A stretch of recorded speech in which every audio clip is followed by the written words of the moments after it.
ডিন্যাচারালাইজেশন process, যেটা বর্তমানে কথাবার্তা হচ্ছে, অলরেডি অ্যাডমিনিস্ট্রেশন এটা নিয়ে কাজ শুরু করেছে। 384 জন বা এরকম একটা নাম্বার নিউ ইয়র্ক টাইমসে এসেছে, যাদেরকে ডিন্যাচারালাইজেশন প্রসেসের আন্ডারে তাদের উপরে ইনভেস্টিগেশন চলছে। আমাদের বাংলাদেশি কমিউনিটির উপর, বাংলাদেশি কমিউনিটি শুধু না, ওভারঅল সবার উপরই এর প্রভাবটা কি, কারা এর আওতায় পড়তে পারেন এবং এটা অ্যাভয়েড করার জন্য কি করা উচিত। ধন্যবাদ। যারা ডিন্যাচারালাইজেশনের চিন্তা ভাবনা করছেন বা ভয়ে আছেন, কারা এই ভয়ে থাকা উচিত বা কারা সতর্ক থাকা উচিত?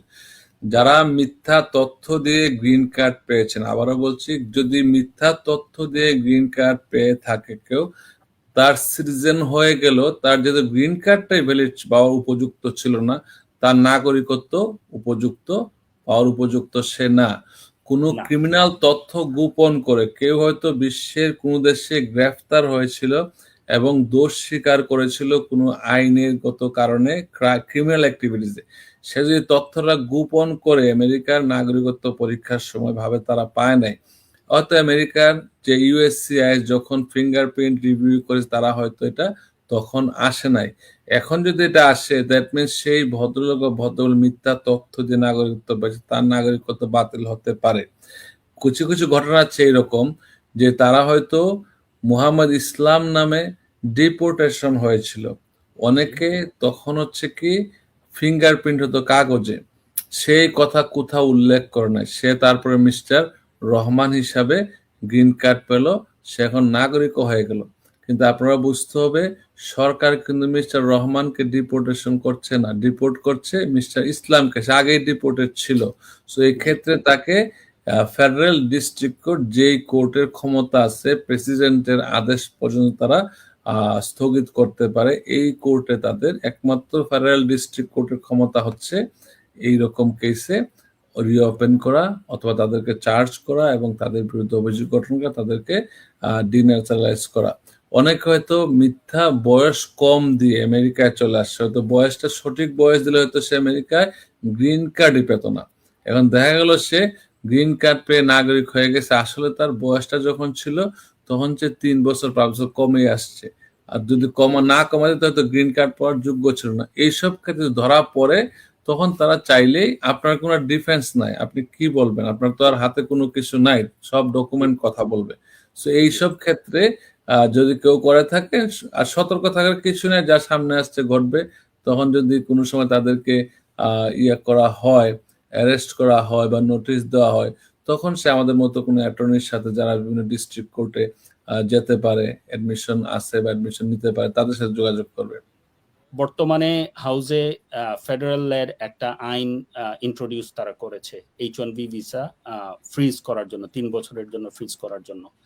আমরা জানি যে আমরা বাংলাদেশ সহ, বাংলাদেশের যদিও H1B ভিসার পার্সেন্টেজটা অন্য দেশের চাইতে তুলনায় কম, বাট সাউথ এশিয়ান একটা হিউজ কমিউনিটি H1B ভিসায় আসে এখানে। সো এই আইনটা যদি পাস হয়, বা এই আইনটার খুব সংক্ষেপে যদি আপনি আমাদেরকে একটু বলতেন এইটার বিষয়ে। ধন্যবাদ। কোনো আইনই প্রেসিডেন্ট সাইন করার আগ পর্যন্ত পাস হবে না। পাস হতে গেলে দুই পক্ষের, বর্তমানে হাউস হচ্ছে আমাদের রিপাবলিকান এবং সিনেটও বর্তমানে রিপাবলিকানের, হাউসও রিপাবলিকানের, কিন্তু আমরা ডেমোক্রেটরা হয়তো মধ্যবর্তী নির্বাচনে আমরা হয়তো আশা করতে পারি যে ডেমোক্রেট হয়তো হাউসে উইন করবে, সিনেট কতটুকু উইন করবে জানি না।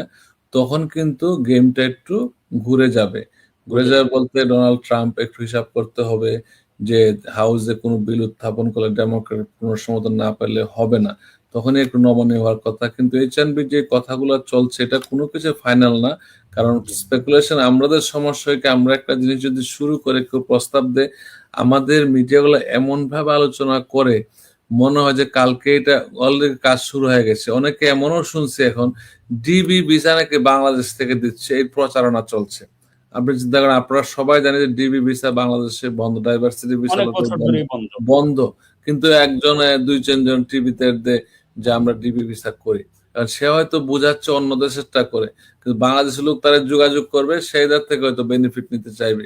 আপনারা এখন সোশ্যাল মিডিয়া এবং মিডিয়া খুবই খুবই স্বচ্ছ। আপনারা চাইলেই কিন্তু যে কোনো তথ্য যাচাই বাছাই করতে পারেন। আমি অনুরোধ করব আপনারা কোনো সিদ্ধান্ত নেওয়ার আগে প্রফেশনালদের সাথে যোগাযোগ করবেন। তারপরও আপনারা প্রফেশনালরা সব যে একরকম না বলবো না, আমি বলবো না, সবাই যে অনেস্ট আমি বলবো না।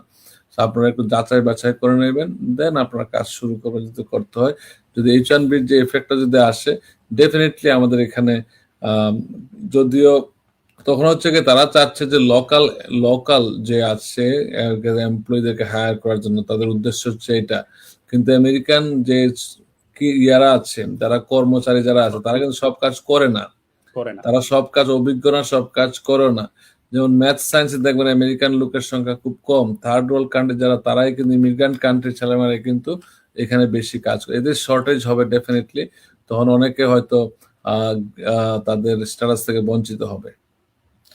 তার উপরে একটা কর্পোরেট ডিমান্ডও তো আছে, এটা তো আর এমনি লোকজন আসে না, কর্পোরেট ডিমান্ডের কারণেও আসে। যারা কর্পোরেট ডিমান্ডের কারণে একটা, আরেকটা জিনিস হচ্ছে বর্তমান বিশ্বে দেখা যায় থার্ড কান্ট্রি থেকে কাজগুলা করে নিয়ে আসাতে আমেরিকান যে এমপ্লয়মেন্টটা, এই মার্কেটটা কিন্তু কাজ পাচ্ছে না, আমেরিকার কর্মী কিন্তু তৈরি হচ্ছে না। এই জন্যই সরকার চেষ্টা করছে, কিন্তু দুই পক্ষ এক না হলে এই বিলটা পাস হবে না।